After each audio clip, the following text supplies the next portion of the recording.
L'accord sur les 35 heures a finalement été signé dans la métallurgie au terme d'un long marathon et de plusieurs séances de négociation. Un accord important puisqu'il concerne près de 2 millions de salariés. Mais il n'a pas été paraphé par les deux organisations syndicales majoritaires, la CGT et la CFDT. Rosane Carlan, Stéphane Taponi. Plus de 10 heures de discussion et la branche métallurgie a enfin son accord cadre sur les 35 heures. 3 syndicats, FO, CGC et CFTC l'ont signé en début de soirée, satisfaits d'avoir évité une remise en cause des conventions collectives par le patronat. Il y a quelque temps encore, y compris le patronat de la métallurgie, souhaitait dénoncer les conventions collectives.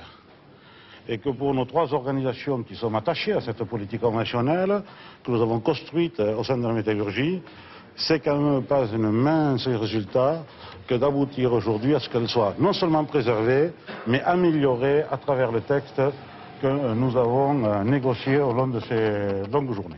Il n'y a jamais eu de menace, il y a toujours eu un risque pour les conventions collectives. C'est l'une des raisons pour lesquelles nous nous réjouissons qu'avec nos partenaires, nous ayons pu maintenir la politique contractuelle. En revanche, pas de signature des syndicats majoritaires CFDT et CGT.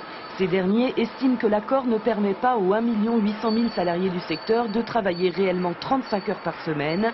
Il ne permet pas non plus de créer des emplois. La réduction du temps de travail, elle n'a de sens que si elle se traduit par plus d'emplois et par moins de travail. C'est la condition pour faire reculer le chômage. Il s'agit d'un mardi noir. Un mardi noir pour la réduction du temps de travail, un mardi noir pour l'emploi et un mardi noir pour les garanties conventionnelles.